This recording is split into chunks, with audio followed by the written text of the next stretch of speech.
যে কণ্ঠ শুনে আমি বা আপনারা বড় হয়েছি, আজ তিনি এক কঠিন সমস্যার মধ্য দিয়ে যাচ্ছেন। যে কণ্ঠ হাজার হাজার লক্ষ লক্ষ মানুষকে কাঁদিয়েছে, হাসিয়েছে, আজ তিনি এমন এক সমস্যার মধ্য দিয়ে যাচ্ছে যেটা শুনলে আপনি অবাক হবেন। 23শে জুন রাষ্ট্রপতি ভবনে দেশের বিখ্যাত গায়িকা আলকা ইয়াগনিককে দেশের 3 নম্বর নাগরিক সম্মান পদ্মভূষণ সম্মানে সম্মানিত করা হলো। আর এই সম্মান পাওয়ার পর তিনি সোশ্যাল মিডিয়াতে যে পোস্টটি করেন সেটি দেখার পর সব দর্শকের চোখে জল চলে আসে।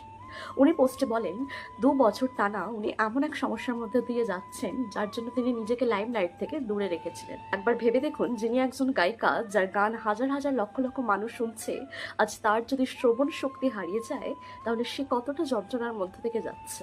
উনি জানান, কোনো একটি ফ্লাইট থেকে নামার পর হঠাৎ করে ওনার শ্রবণ শক্তি নষ্ট হয়ে যায়, অর্থাৎ আর কানে শুনতে পান না তিনি। এটা দেখে ডক্টর জানান ওনার সেন্সারি নিউরন হিয়ারিং লস অর্থাৎ CNHL ডিসঅর্ডার রয়েছে। ডক্টর জানিয়েছেন এই রোগে আমাদের কানের মধ্যে থাকা কিছু নার্ভ এবং কোষ নষ্ট হয়ে যায়, যার ফলে আমাদের শ্রবণ শক্তি ক্ষমতা কমে যায়।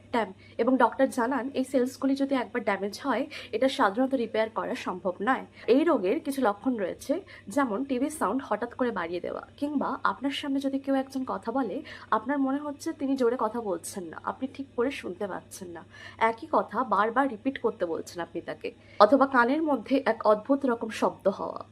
উনি নিজে ওনার ফ্যান্সদের রিকোয়েস্ট করেন অতি দীর্ঘ সময় ধরে হেডফোনে গান না শোনার জন্য। উনি যখন অ্যাওয়ার্ড আনতে স্টেজ যান, ওনাকে অনেক বেশি দুর্বল মনে হচ্ছিল এবং একজন গার্ডের সহায়তা নিয়ে তারপরেই তিনি স্টেজে গিয়েছিলেন।